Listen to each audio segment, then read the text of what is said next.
ng papuri, bawat lahi, bawat lipi, sa Diyos ay magpupuri. Ang lupa't kalangitan, lahat ay nag-aawitan, sa Diyos nananambitan, mapasa amin ang iyong kaharian. Siguro po ay Ipagpuri ang Kristo sa sarili, sapagkat isang segundo mula ngayon ay mag-i-start na tayo. Isang segundo. So, iayos na po natin ang ating mga sarili. Ang programa po ngayong hapon ay mag-uumpisa sa animation ng ating mga kabataan. Susundan po ng katekismo na pamumunuan po sa atin ni Kuya JC. And then, ang susunod po noon ay ang ating banal na misa. So, ready na po ba mga youth? Low, low, low. Low, low. Test, mic. Mic test.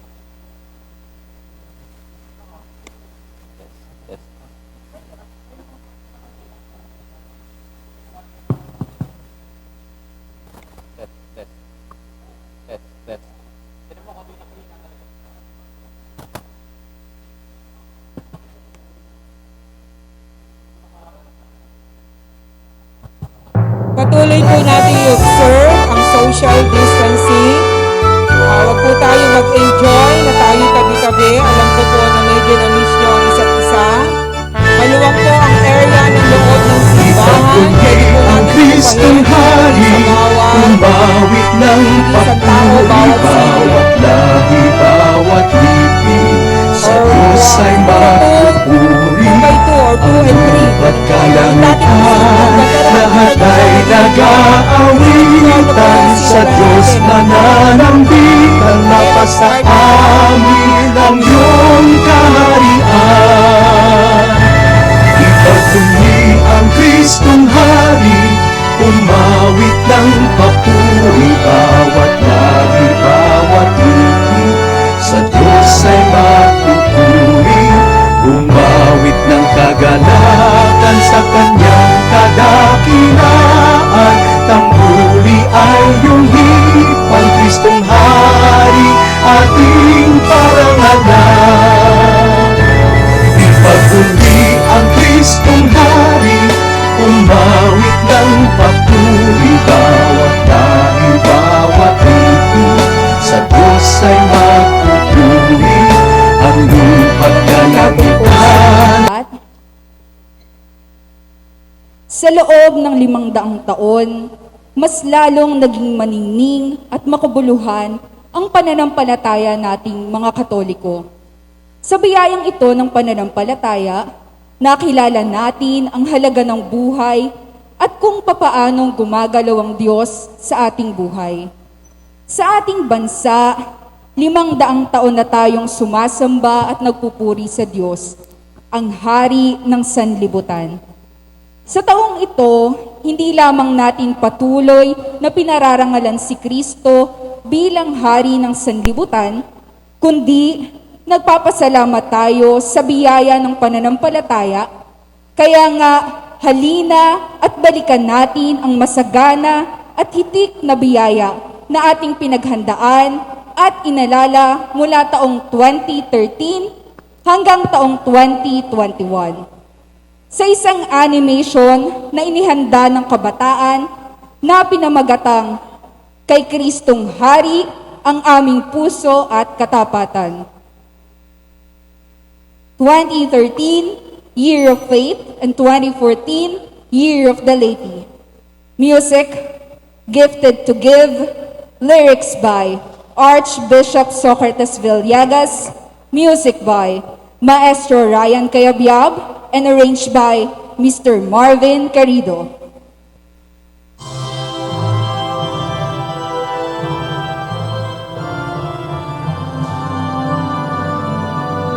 We are blessed, blessed hundredfold, the cross of Jesus Christ in our ancient shores.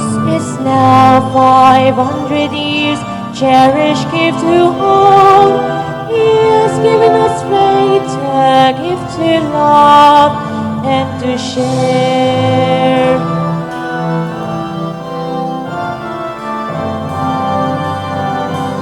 Esta vez bendición tan buena es tu misión, a todos los que sufren traemos salvación. A todo el mundo compartir tu compasión, a toda la humanidad llamamos a la conversión.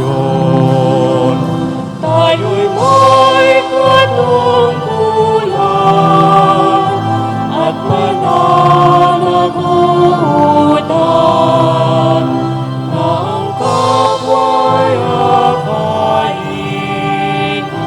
kay Kristong butihin.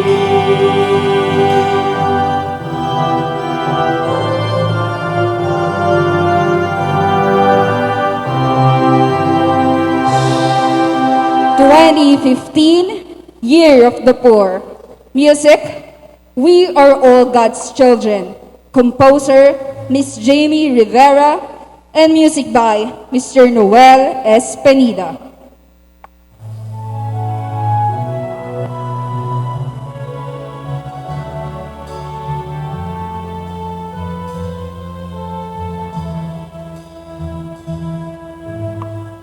Do you see these children on the street? Have you walked the pavements where they sleep? Do you feel their hands when you give them arms? Did you ever give them bread to eat? Have you seen their homes washed by the floods, while a mother tightly holds her child? Do you hear the wind of the raging storm? Can you tell them where it's coming from? Let us show our love and mercy with true kindness and humility. For God loves the weak and the needy, just like you and me. We are all God's children, we are all the same. He's calling us by name to help the poor and lame, and learn what life is really for. It's to know and love and serve the Lord.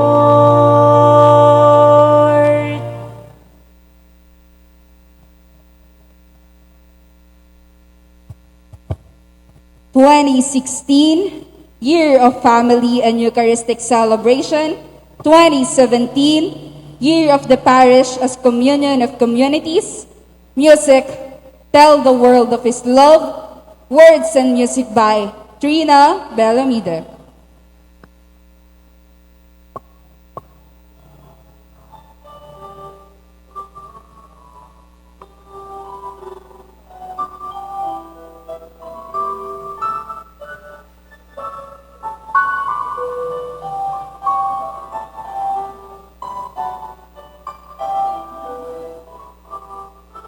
God so loved the world, He gave us His only Son, Jesus Christ our Savior, His most precious one. He has sent us His message of love and sends those who hear to bring the message to everyone with a voice loud and clear. Let us tell the world of His love, the greatest love the world has known. Search the world for those who have walked astray and lead them home.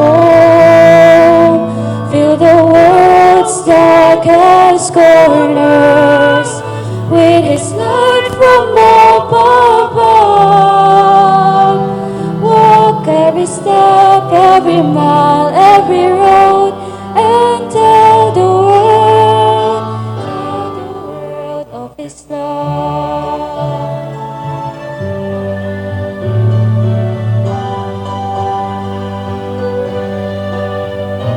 Let us tell the world of His love, the greatest love the world has known.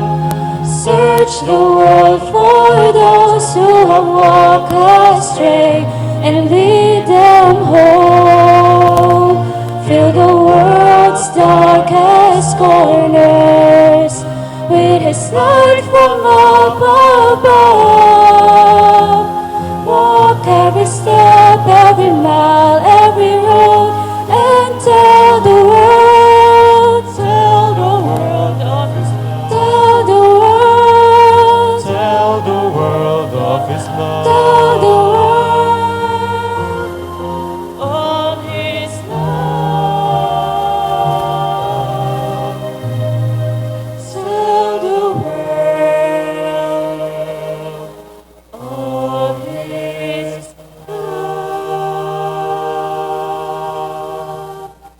2018 Year of Clergy and Religious Music Servants of the Lord. Composer Mr. J.R. Felicilda Librando featuring Lila Laburada and Noel Zapanta, and music by Mr. Noel S. Penida.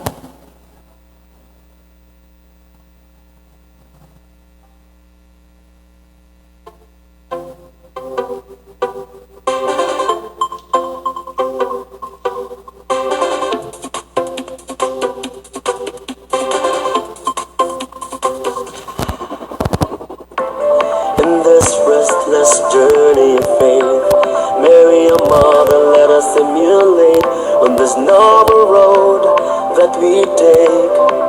Have courage to go straight. In this dauntless journey of hope, led by the Spirit as we go forth, service to others is our seal, in obeying the Father's will. Like Mary, in obeying the Father, let us follow the words and tell the world. We are all servants of the Lord, gathered as His fold. Let us bring change to the world, according to God's word. We are servants of the Lord, servants of the Lord.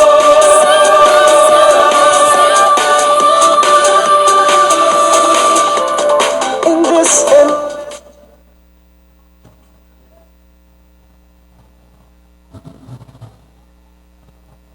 2019 Year of the Youth Music One in Mission.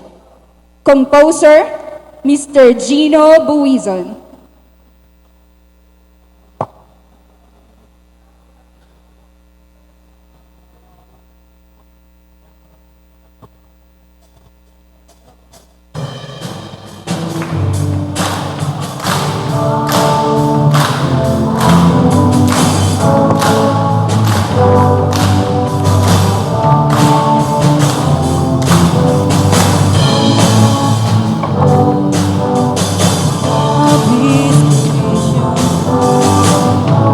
Serving humanity with joy and passion, creating change meets our horizon,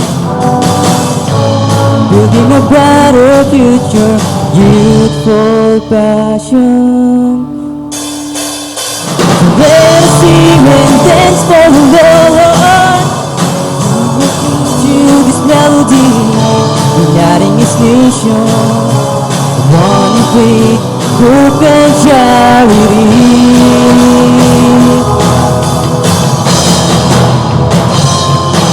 Let the love of God reign on. You will along in His peace we impart. The loving gifted and power of Jesus. We are one in mission, but it's not all. We are one.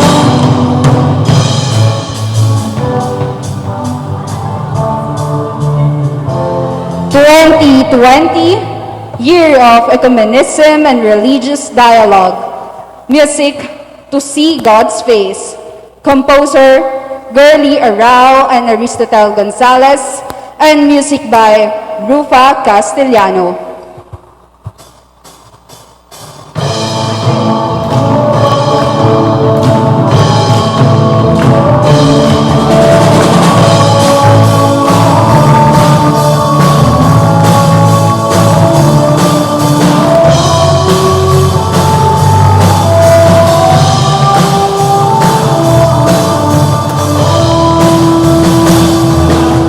The beginning, everything was empty.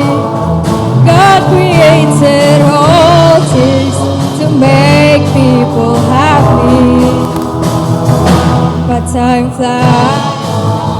God created all things. God created. Just taste it.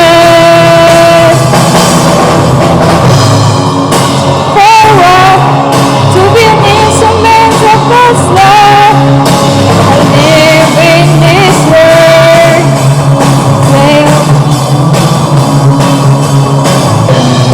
Talk God's love and live in His word. Be one with the Father, Christ and Holy Spirit.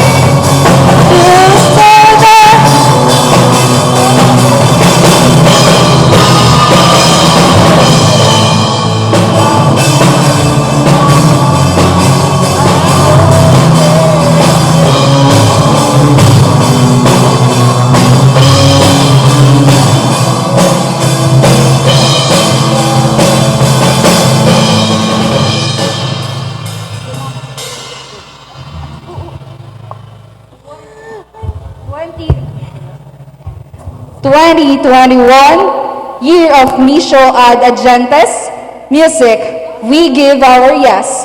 Composer, Father Carlo Magno S. Marcelo, revised by Monsignor Agustin Velas and Cajas and Monsignor Hernando Coronel. Please all stand.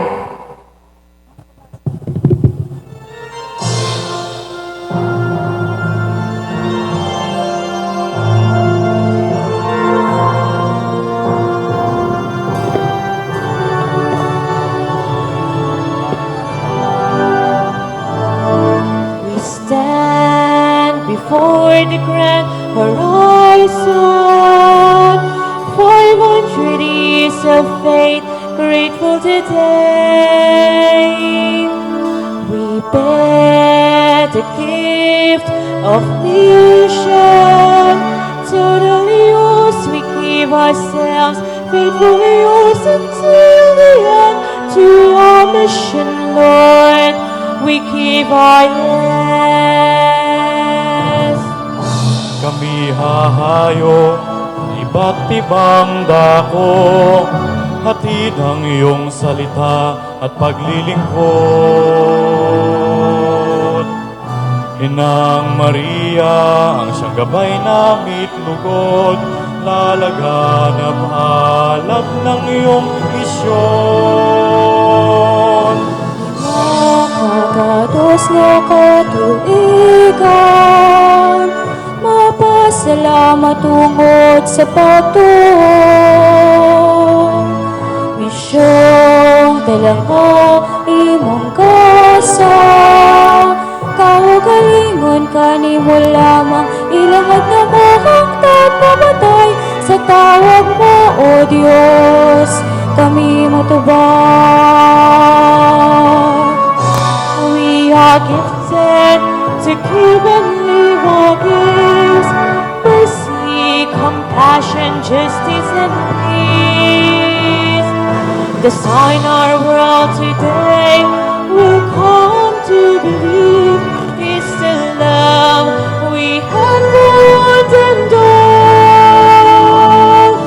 Limang daang taong biyaya.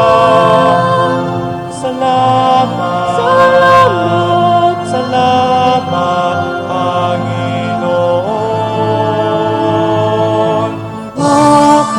makakatas na katuigan, mapasalamat tungod sa patuon. Misyong talangay mong kasa, kaugalingon kanimo lamang, ilahad na mo ang mamatay sa tawag mo, O Diyos, kami matubang. Naririto, handa kami, Panginoon.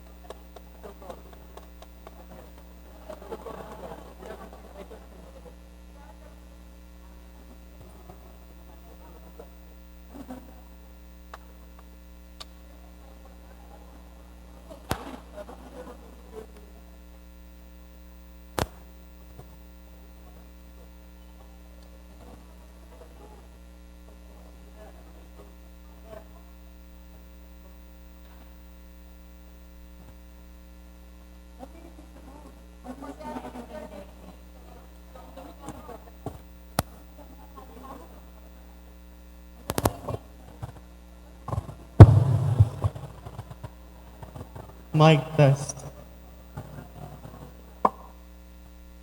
Magandang hapon po sa inyong lahat. Ang akin pong taus-pusong pasasalamat sa ating kuraparoko, kay Tito Nursing at kay Tita Lala, sa pagbibigay ng pagkakataon upang pangunahan po kayo sa ating pagninilay, sa ating pagdiriwang sa araw na ito, ang dakilang kapistahan ni Kristong Hari.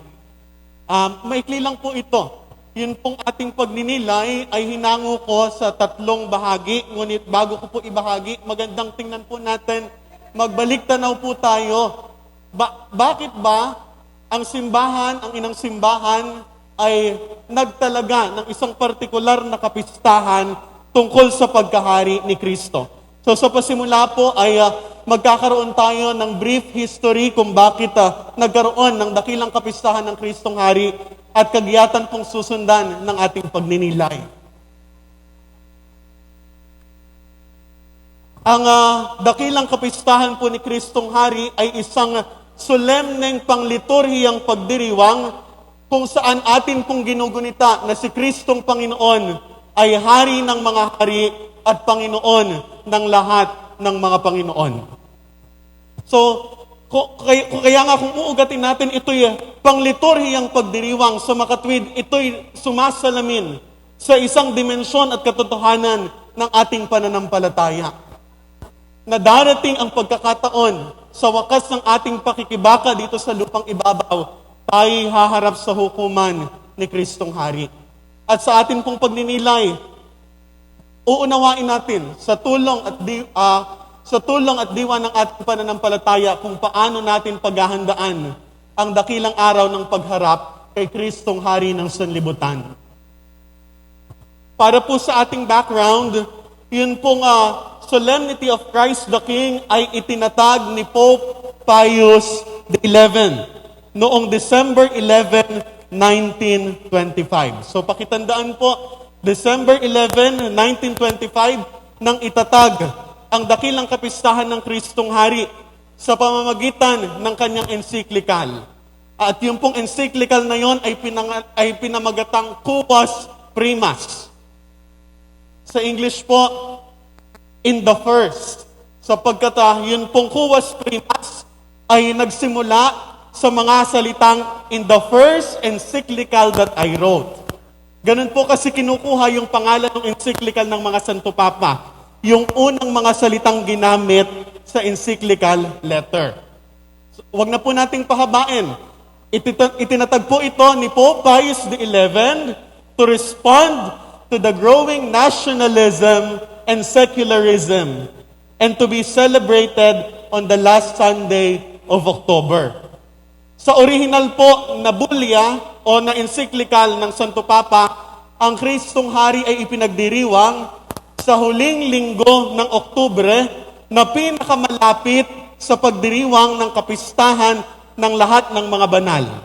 Upang ipakita sa atin, si Kristo ay hari ng buong sansinukob ng lahat ng nabubuhay at ng lahat ng mga nagtagumpay na sa pakikibaka sa buhay na ito.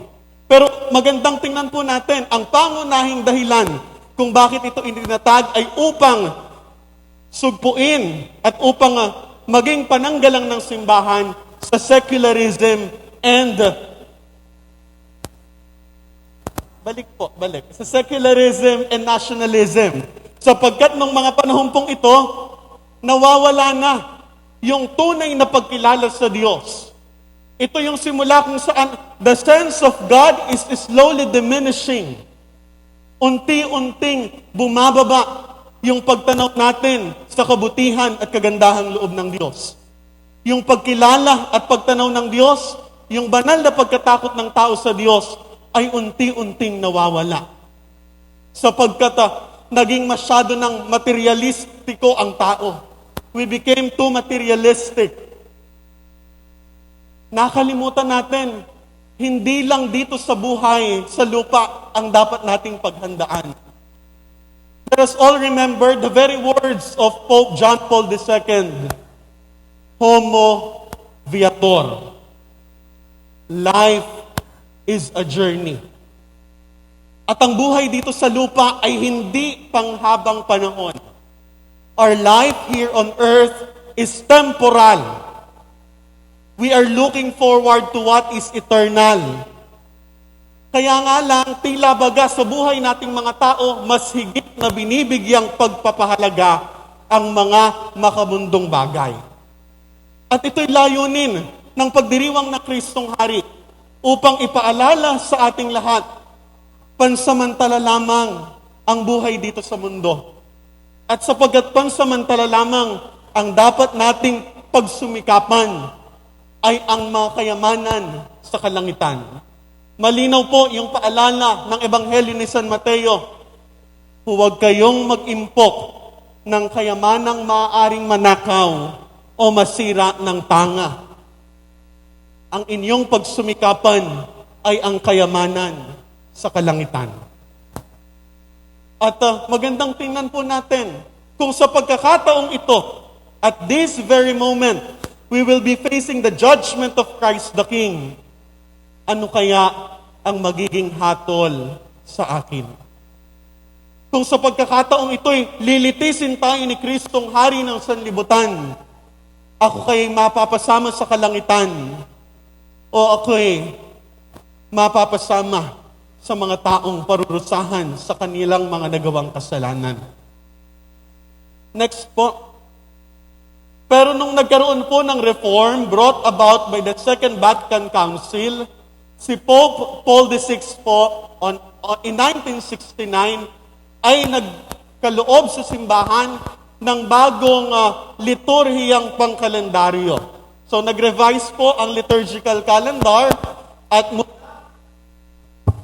mula sa huling linggo ng Oktubre, yun pong dakilang kapistahan ng Kristong Hari ay nailipat sa huling linggo ng karaniwang panahon or the 34th Sunday in Ordinary Time. Fitting before the start of the Advent season. At magandang paalaala nga po ito katulad ng napagnilayan natin kanina lamang na habang pinagninilayan at ipinagkakaloob sa atin ng simbahan ng pagkakataon, nawawakasan na ang kalendaryo ng simbahan, mag-usisa muli tayo. Paano ako lumago sa isang taon ng paglalakbay sa ating pananampalataya? At magandang tingnan po natin yung ilang mga paragraph sa Quas Primas. Sabi po sa paragraph number 1, men must look for the peace of Christ in the kingdom of Christ. Ang tao Natural sa kanya na humanap ng kapayapaan. Natural sa tao na hanapin kung saan niya makikita at matatagpo ang kapanatagan sa kanyang buhay.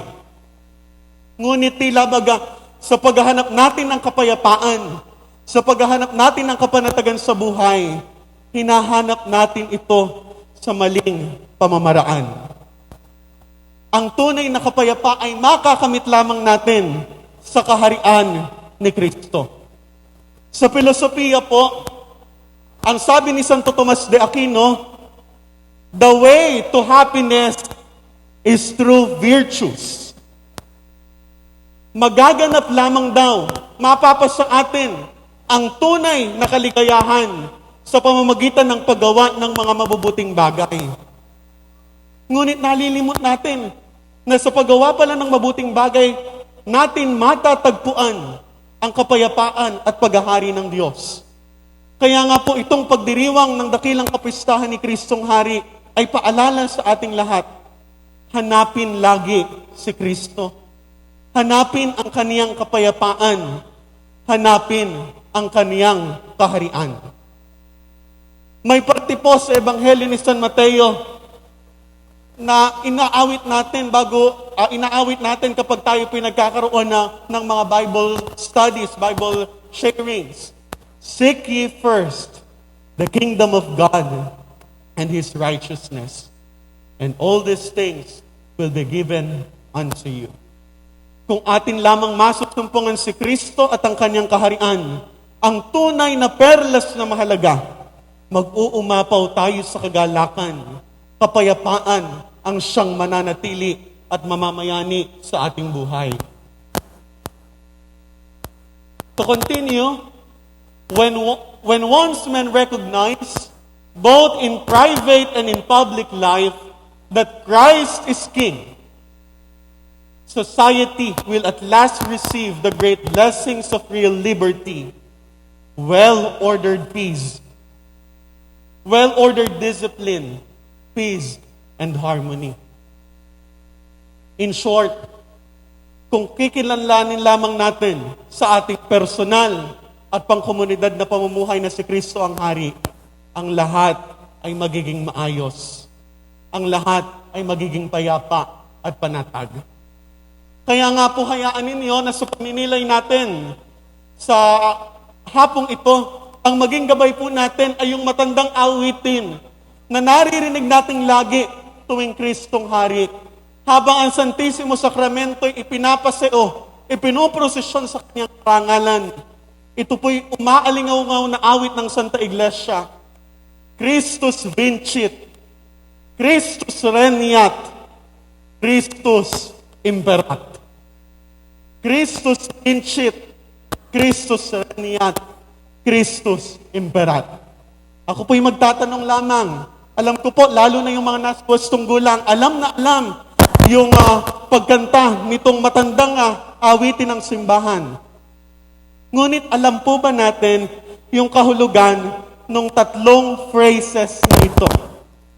Christus vincit, Christus regnat, Christus imperat. Meron po bang nakaalam dito?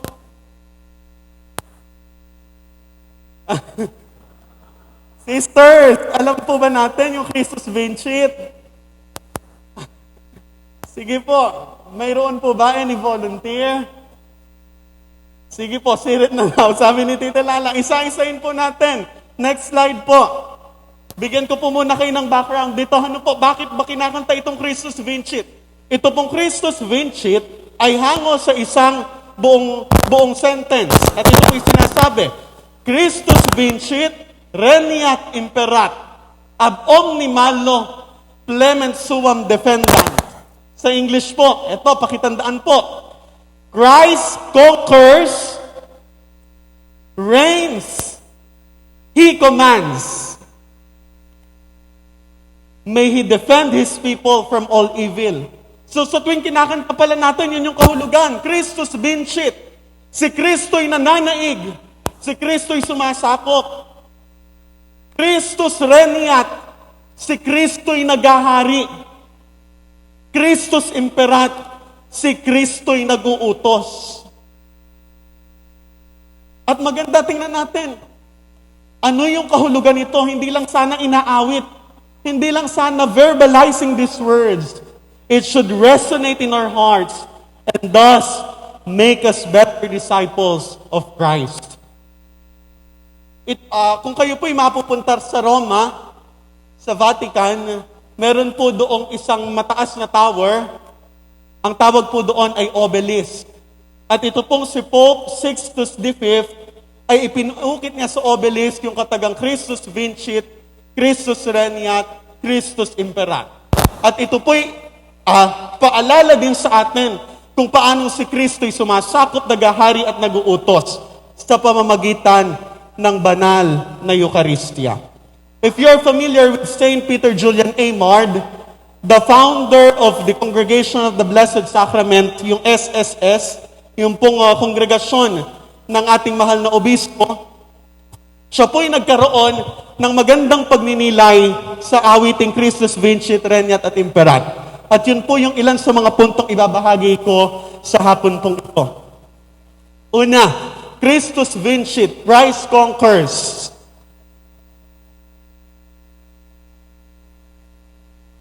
Out of His great love for mankind, our divine Savior decided to enter human history, living the condition of man, so that by His death and resurrection, He could bridge the abyss that sin created between God and man. Kung babalikan po natin yung kasaysayan ng kaligtasan ng tao, si Adan at si Eva ay nagkasala. Ngunit ang kasaysayan ay hindi nahinto roon. Patuloy na gumawa ang Diyos ng paraan upang kaniyang muling sakupin ang sandaigdigan at pagkasunduin ang nawalay na mga anak ng Diyos sa Ama na patuloy na nagmamahal. Sa kamatayan ni Kristo sa Kalbaryo at sa misteryo ng kaniyang muling pagkabuhay, nasakop niyang muli ang sandaigdigan, natalo niya ang kasalanan at kamatayan, at ito po'y ipinahahayag sa sulat ni Apostol San Pablo. Nasaan ngayon o kamatayan ang iyong kamandag? Nasaan ang iyong kamandag? Sapagkat sa kamatayan ni Kristo sa krus, sa pagbubo ng kaniyang dugo, muli niyang sinakop ang sandaigdigan, ipinadama ang kaniyang pagmamahal, at pinagkaisa ang tao at ang lumikha. At isa pong magandang patunay at paalaala sa atin kung paano mulit-muli sinasakop ni Kristo ang sangkatauhan. Our Lord has fought. He has won control of the field of battle on which He has planted His flag and pitched His tent, the sacred host and the Eucharistic tabernacle. Na ang presensya ni Kristo sa Eucharistia at ang kaniyang pananatili sa tabernakulo ay paalala na kaniya nang nasakop ang sandaigdigan at patuloy siya ngayong nakikipamayan, nakikipamuhay sa ating lahat. Yun pong Christus Vincit, Christus Regnat at Christus Imperat ay hindi talaga of Christian origin. Ito po'y mga papuri kay Cesar, ang pinuno ng Imperyo Roma. Ngunit nung ito'y inadapt ng simbahang Katoliko, it was Christianized, came Christus Vincit, Regnat, Imperat. At ito patunay din kung paano nasakop ni Kristo ang mundo. He conquered paganism and has chosen Rome, the city of the Caesars, for His capital. Na ang pananatili ng Santo Papa sa Vatikano ay isang paalaala, patuloy na nagtatagumpay si Kristo. And every time He takes possession of a country, He pitches therein His Eucharistic royal tent. The erection of a tabernacle is His official occupation of a country. Dito po sa ating bayan, masasabi natin ito'y tunay ng nasakop ni Kristo sapagkat mayroon tayong tabernakulo na kaniyang pinag-iistayan, pinananahanan. Ang tanong, tayong mga anak niya dito sa San Antonio, how often do we visit Him in the tabernacle, in the Eucharistic chapel? How often do we visit Jesus, the Holy Eucharist? May His presence in the tabernacle remind us that He has conquered San Antonio. The question now is, have Jesus conquered your life? Nagawa ba ngayong sakupin ni Kristo ang aking buhay? Nagawa ba ngayong sakupin ni Kristo ang ating pamumuhay? Masasabi po natin na nagawang sakupin ni Kristo yung ating buhay, ang ating pagkatao, ang ating pamumuhay kung siya'y naghahari na. Christus regnat. Next po. Christ reigns.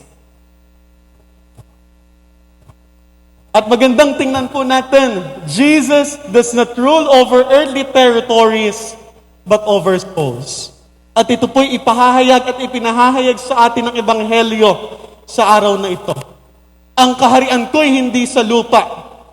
Kung dito ang aking kaharian, di sinsana'y ipinakipaglaban na ako ng aking mga kawan.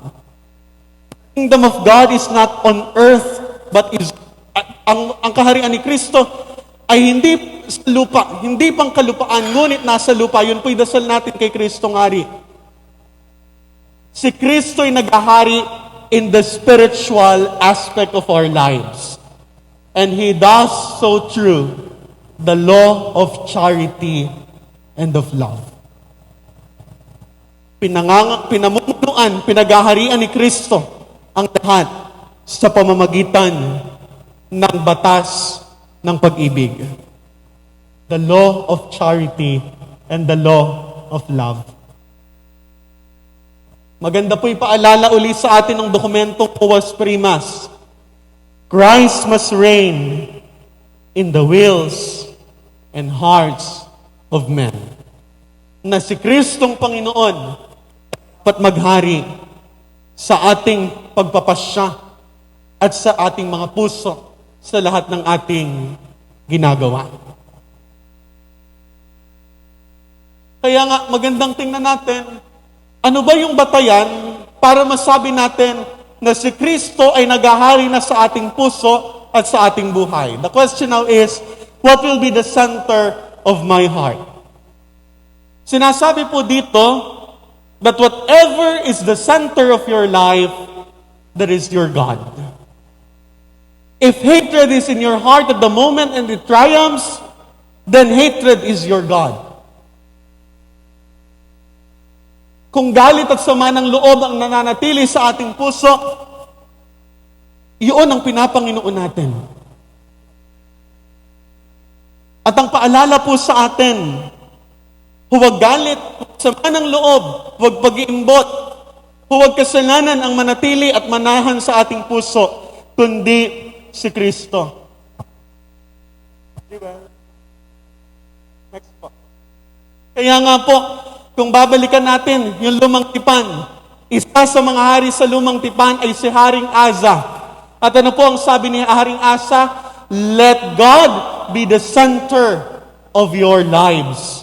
Hari nawa sa ating pagninilay, muli nating maunawaan, muli nating balikan, muli nating pagnilayan, si Kristo sana ang sentro at naghahari sa ating mga puso. At yun din po yung panalangin ni San Pablo Apostol. I pray that Christ will be more and more at home in your hearts. I pray that Christ may be more and more at home in your hearts. Si Kristo ay nasa atin ng mga puso. Maging bukas tayo. Let us all be aware that He is in our hearts and magnify His presence in our lives. Paano daw po ba natin malalaman kung si Kristo ay nasa atin ng mga puso? Isang paalala lang po. If you do not worry. Masasabi po nating si Kristo'y nasa atin ang mga puso kung tayo'y hindi na natatakot at nag-aalinlangan kung ano ang maaaring dumating sa ating buhay. Sapagkat malinaw ang pangako ni Kristo, I will never leave you, I will never forsake you. Hindi ko kayo pababayaan, hindi ko kayo iiwanan. Kaya nga sa pagpapatuloy ng ating pagninilay, kung tayo nasakop na ni Kristo, have Jesus reigned in your hearts. Nakapaghari na kaya siya sa atin matapos niya tayong sakupin. Malalaman natin ngayon na nakapaghari na si Kristo sa ikatlong bahagi ng ating inaawit. Christus imperat. Christ commands. Masasabi nating nasakop tayo ni Kristo kung siya'y naghahari sa ating puso. Masasabi natin ngayong naghahari si Kristo sa ating puso kung ating sinusunod at tayo umaalinsunod sa kaniyang mga atas at aral. At ano po yung aral na ibinigay sa atin ni Kristo? Mababasa po natin sa Ebanghelyo ni San Juan, chapter 14, verse 15. This is my commandment, that you love one another as I have loved you. If you love me, keep my commandments.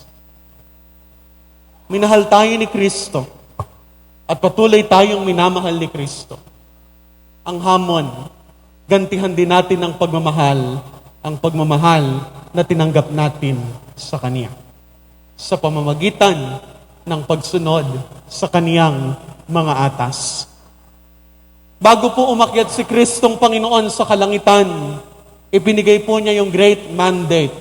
At mababasa po natin iyon sa Ebanghelyo ni San Mateo. Ano po yung sabi niya? All power is given to me in heaven and in earth. Go and teach ye all nations, teaching them to keep all that I have commanded you. Ito po ay pangkalahatang tagubili ni Kristo sa lahat ng binyagan. Ipamansag ang paghahari ng Diyos. Ituro ang Kaniyang mga aral upang tayong lahat, pagdating ng wakas ng ating buhay, ay magkasama-sama sa langit na tahanan. Kaya ano daw po dapat nating gawin? What should we do now? Tatlong bagay po. Una, grow in Christ. Pangalawa, grow for Christ. Pangatlo, grow with Christ. Lumago kasama ni Kristo. Lumago kay Kristo. Lumago para kay Kristo. Paano? How? How can we grow in Christ?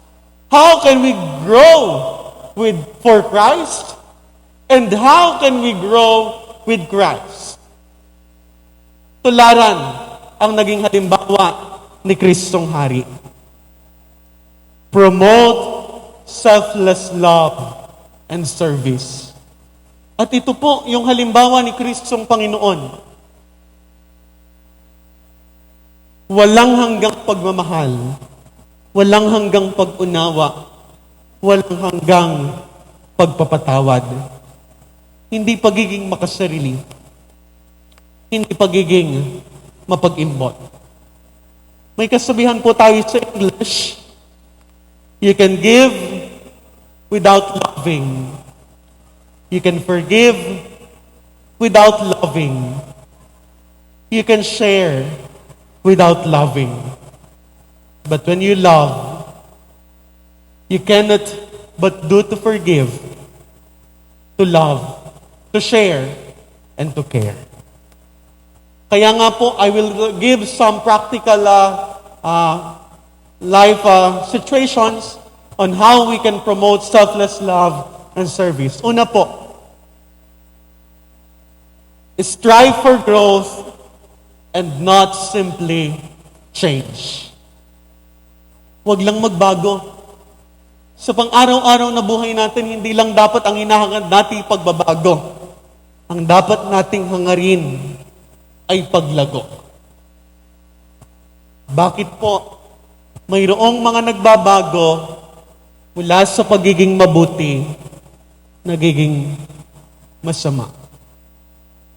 Ngunit kung ang hahangarin natin ay paglago mula sa pagiging mabuti, magiging mas higit tayong mabuti.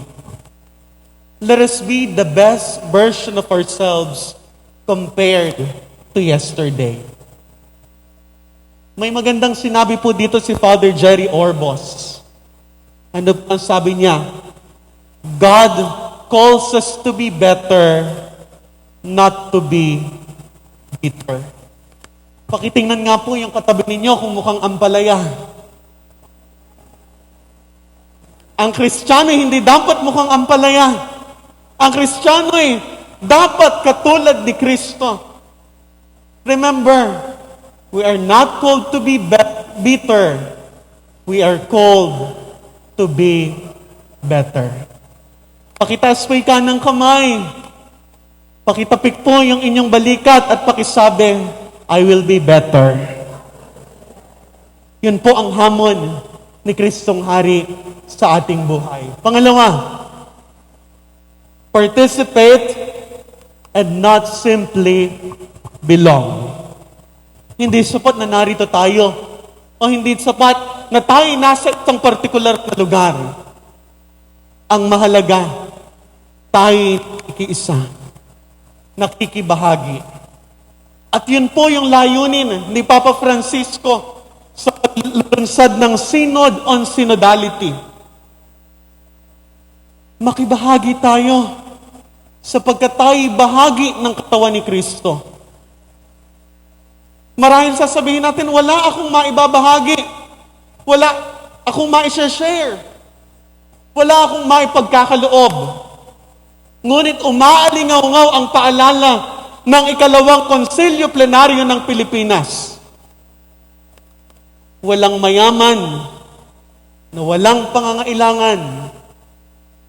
Walang mahirap na walang kakayanang magbahagi. Let us use whatever we have for the great glory of God, for His greater glory, and for the building of His kingdom here on earth. Maliit man, pag pinagsama-sama, malaki ang magagawa. Hindi ko po matandaan kung sino yung partikular na obispo sa Maynila na may ganitong sinabi. Gaano man kaliit, basta malimit, tiyak makararating sa langit. Si Bishop Rosales daw po, gaano man kaliit, basta malimit, tiyak makararating sa langit. No matter how small our acts of kindness are, it matters a lot to our loving God. Sabi nga po ni Mother Teresa of Calcutta, God does not look on how much we give, but on how much love we put into giving. Magbigay ng malaking halaga, wala namang pagmamahal, wala pa rin bisa. Balikan po natin Ebanghelyo weeks ago. Yung babaeng balo na naghandog sa templo ng 2 kusing. At yun yung pinuri ng Panginoon. Sapagkat buong pusong nagkaloob itong babaeng balo. At hindi niya inalintana ang mangyayari sa kanilang buhay sapagkat nananangan siya sa pangako ng Diyos. Ang Diyos ay mananatiling tapat, hindi magpapabaya sa kaniyang mga anak. Pangatlo po, help and not simply care. Hindi sapat na tayo naawa sa isang tao. Hindi sapat na tayo naawa sa isang pulubi.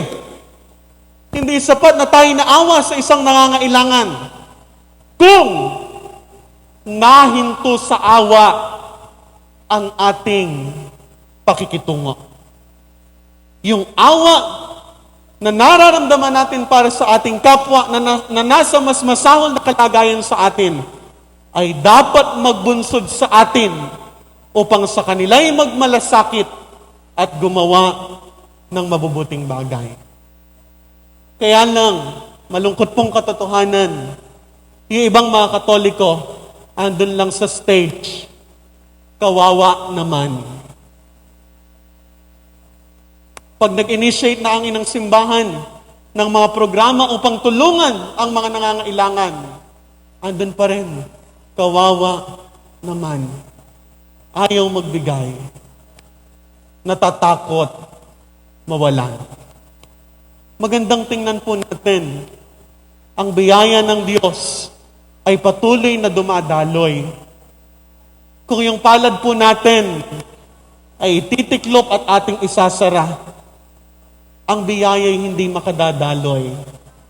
Ang mananatili lamang kung ano yung dakot-dakot natin. But if we will open our palms, dadaloy ang biyaya ng Diyos sa ating mga palad upang makarating sa mga nangangailangan. At tayo naman ay hindi magkukulang. Amen po. Tayo po'y magpatuloy. Next po. Practice your faith and not simply believe. Hindi po sapat na tayo'y nananampalataya lamang. Kailangang isabuhay itong pananampalatayang ito. I will not expound more of this sapagkat ilang beses na po natin itong napapakinggan at napagninilayan. Ang paalala ni Santiago Apostol ay patay. Next po. Be good and not simply kind. Maganda po ito sa Tagalog. Maging mabuti, hindi lang maging mabait. Iba po kasi yung mabait sa mabuti. Kaya nga po sa Ebanghelyo, ano ang pakilala ni Kristo sa kanyang sarili? Ako ang mabuting pastol. Hindi niya sinabing ako ang mabait na pastol. Sapagkat yung ibang taong mabait, alam ng mali ang ginagawa ng kapwa dahil ayaw magkaroon ng hidwaan at samaan ng loob. Ipagwawalang kibo yung maling ginagawa ng kaniyang kapwa. We have this so-called fraternal correction. Kung mali yung ginagawa ng kapwa, may mabuting paraan upang sabihan ng ating kapwa na kailangan niyang magbago, kailangan nating magbago upang tayo tunay na pagharian ni Kristo.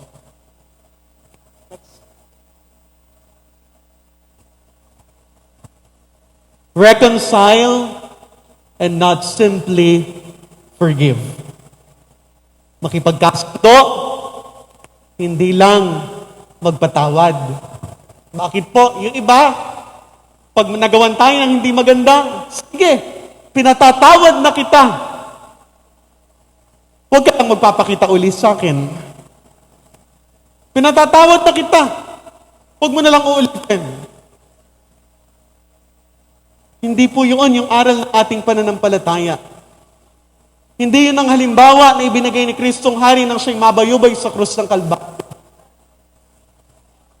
Datapot na sakdan tayo ng ating kapwa, matututo pa rin tayong makipagkasundo. At hindi ba yun yung patuloy na ginagawa ng Diyos sa atin?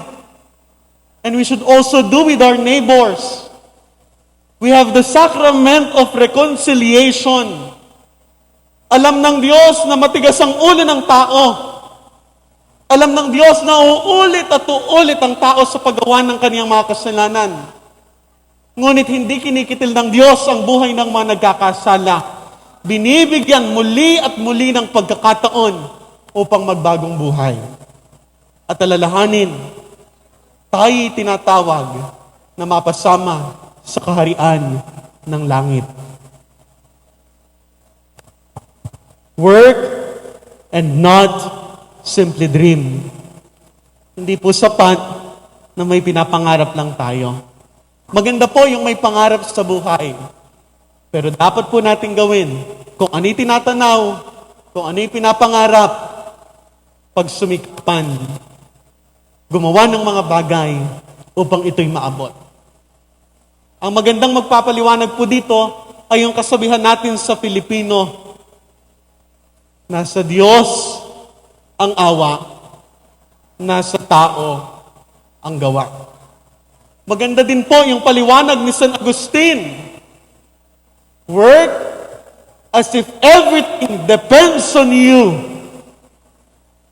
Pray as if everything depends on God.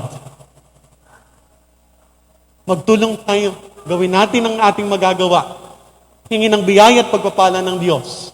At tayo'y nakatiyak may magandang bukas at payapang buhay na inilaan ng Diyos para sa ating lahat. Kaya nga po, mamaya sa prosesyon ng Santisimo Sakramento, itong mga bagay na ating pinagnilayan nawa, ang umalingaw-ngaw kasabay ng ating pag-awit ng Christus Vincit, Christus Regnat, Christus Imperat.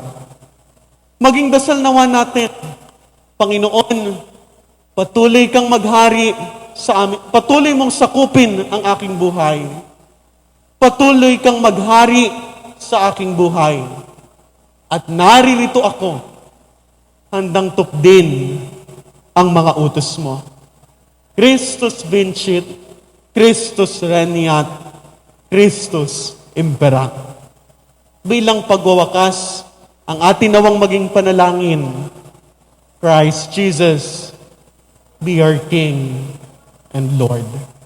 Panginoong Jesus, maging Diyos, maging Panginoon, at maging Hari ka ng aking buhay. Atin pong palakpakan si Kristong Hari ng Sanlibutan. Maraming salamat po.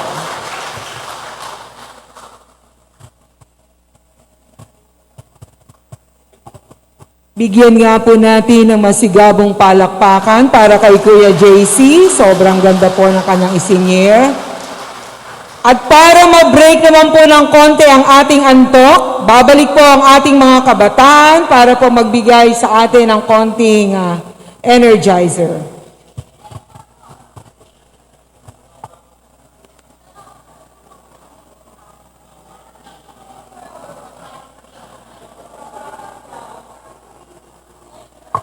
Oy mga kabataan, magpa-practice daw kayo.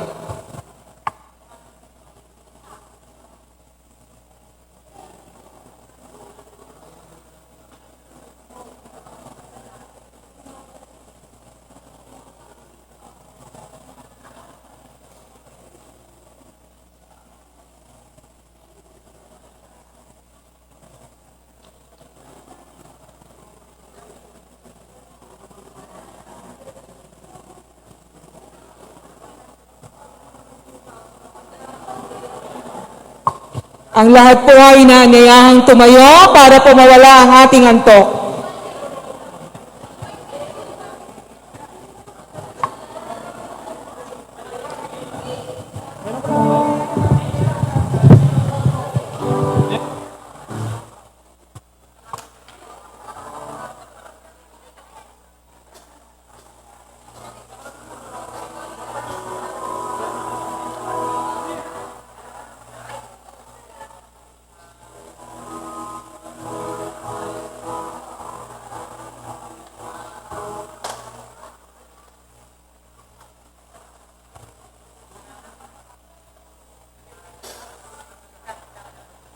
Todo mo Low. Low.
purihin ang Panginoon.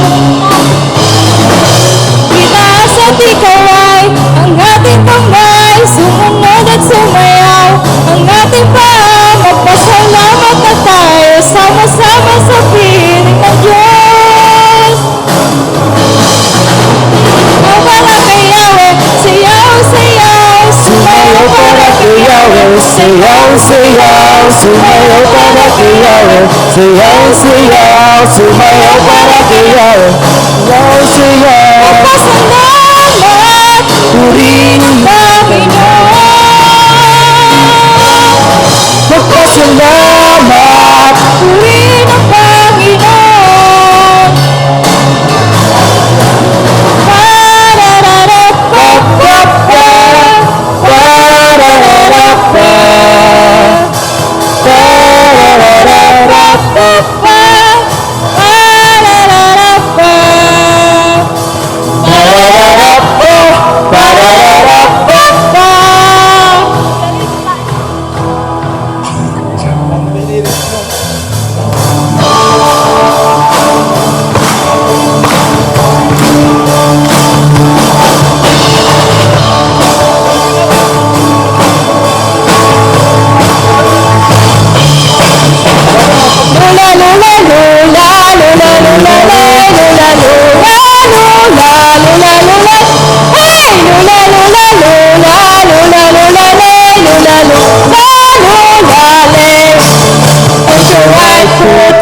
Put your right foot out, put your right foot in. Hey, shake it all around. Let's do the singing, dancing, and turn around.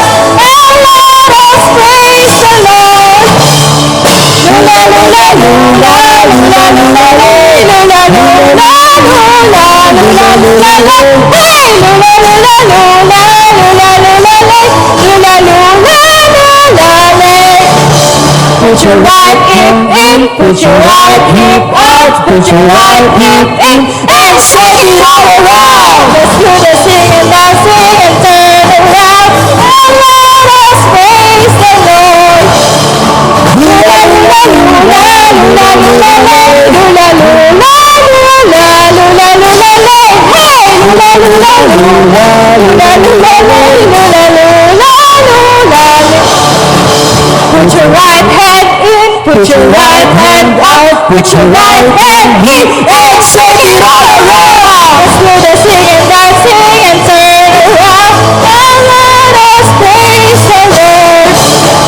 Lula, lula, lula, lula, lula, lula, lula, lula, lula, lula, lula. Hey! Lula, lula, lula, lula, lula, lula, lula, lula, lula. Put your hand, put your hands up, put your right, and shake it all around. Let's do the singing, dancing, and turn around, and let us praise the Lord. Lula, lula, lula, lula, lula, lula, lula, lula, lula, lula. Hey, lula, lula, lula, lula, lula, lula, lula, lula. Put your whole body in, put your whole body out, put your whole body in, and shake it all around. Let's do the singing, dancing, and turn around, and let us praise the Lord. Lula, lula, lula, lula, lula, lula, lula, lula, lula, lula. Hey, lula, lula, lula, lula, lula, lula, lula, lula, lula. Put your whole body in!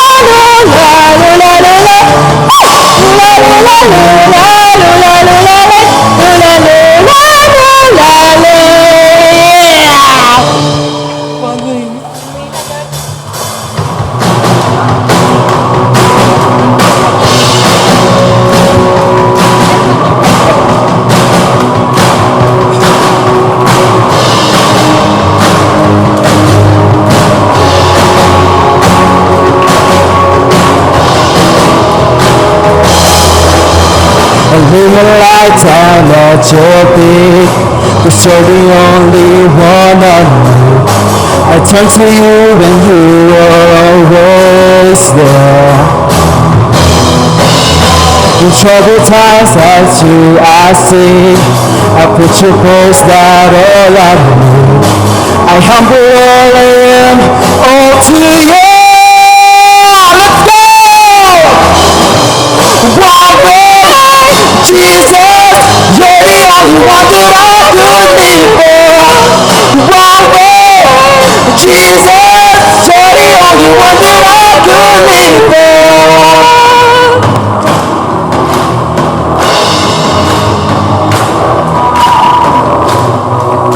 It's always there, everywhere. Your grace abounds so deeply within.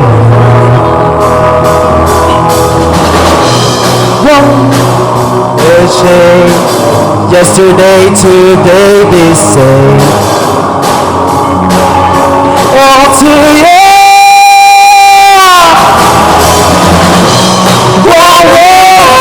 Jesus, you're the only one that I could live for. Jesus, you're the only one that I could live for. You are the way, the truth, and that's that for you.